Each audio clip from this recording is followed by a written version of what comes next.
Hello and welcome to another installment of Nook at Night. Today we'll be reading A Kobold Named Backpack by Nookrium. That's me.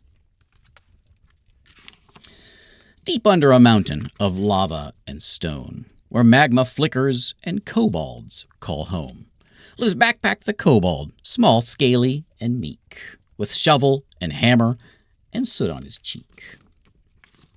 He'd never seen daylight. He'd never seen trees. He'd only seen bats and underground fleas. But one fateful morning, with rumble and cheer, he puffed up his chest and declared without fear, "I'm off to the outside, the vast wide unknown. I'll scout and return, with great tales to be shown." He spun with a flourish, so bold and so tall, and promptly marched face first, straight into a wall. He shook off the stars with a wobble and grin. "Adventure," he cried, and then tripped again.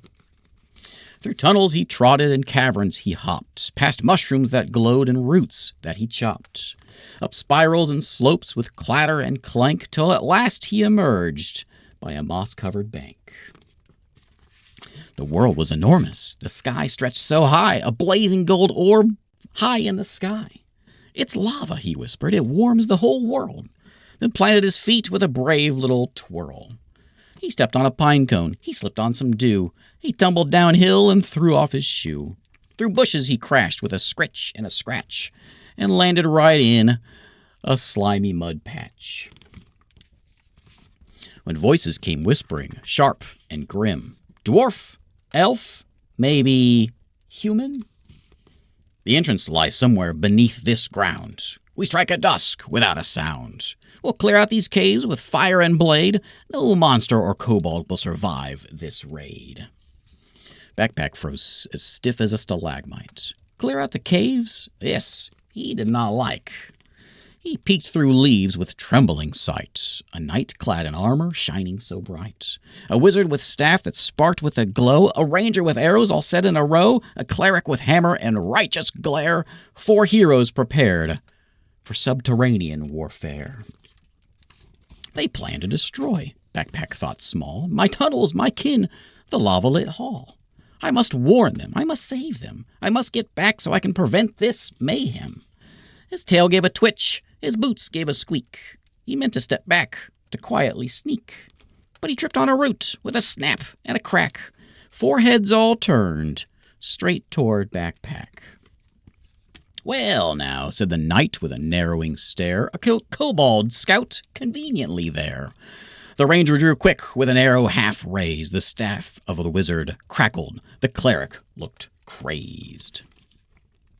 Backpack gulped. He lifted his hammer, then dropped it at once in a clattery clamor. He scrambled to grab it and slipped in the mud, which splashed up thick in a gooey crud flood. The ranger drew back, then skidded and slid. Arrows went flying, not where she intended. One struck the staff that the wizard held steady, just as he unleashed the spell he had ready. The blast from the staff erupted flames all around, except for the puddle where the kobold lay down. Now the blinded knight refused to stand down. He still took a swing which spun the cleric round.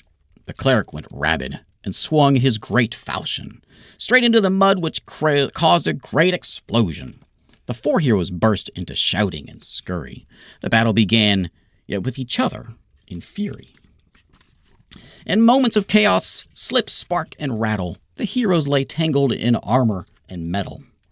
Backpack blinked from the puddle of grime. He hadn't, well, what had he done this time? He crawled to his feet with a wobble and sway, holding his hammer in a very unsure way. "I don't want fighting," he squeaked with a plea. "You can't burn my home, please let it be." The knight didn't answer, his armor all dirty, slumped in a pile with his busted-up party. Backpack swallowed, muddy and small. "There are hatchlings below in the lava-lit hall. We mine and we build, we hammer and sing. We're not the terror that you think that we bring." The wizard was laying there all charred and all bruised. His eyes finally opened, his expression confused. The cleric slipped off his dented headwear. His beard was all scorched and his eyes in a stare. "If this," said the ranger with a weary exhale, "is their champion, then perhaps we should fail. The wizard adjusted his spark-scorched robe. Destruction seems a bit overblown. The cleric sighed. The cleric agreed. Perhaps we misjudged this cavernous breed. They gathered their gear in humbled retreat. No burning of caves, no destructive defeat. When jungle grew quiet and threat was gone, Backpack sat blinking on muddy lawn. He had not charged, he had not roared, he had mostly all slipped and wildly soared. Yet somehow through tumble and blunder and luck, he stopped the disaster before it had struck. He hurried back home, through tunnel and seam, through echoing dark and ember-lit gleam. Bursting inside with a mud-splattered squall, he tripped at the threshold and slid into the hall. "I saved us," he cried with astonished delight. "I scared them all off and saved us this night." The kobolds all stared. The chief blinked real slow. Backpack just grinned with an adventurous glow.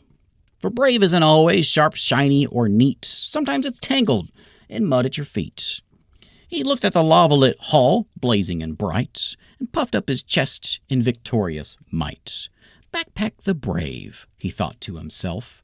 Even the clumsiest kobold can help. A Kobold Named Backpack is available on Amazon if you'd like to have this treasure in your home as well. I do want to say thanks to CaptainSkolot and Mattz Art for the art that provided for this book for this fine day. Thank you for watching.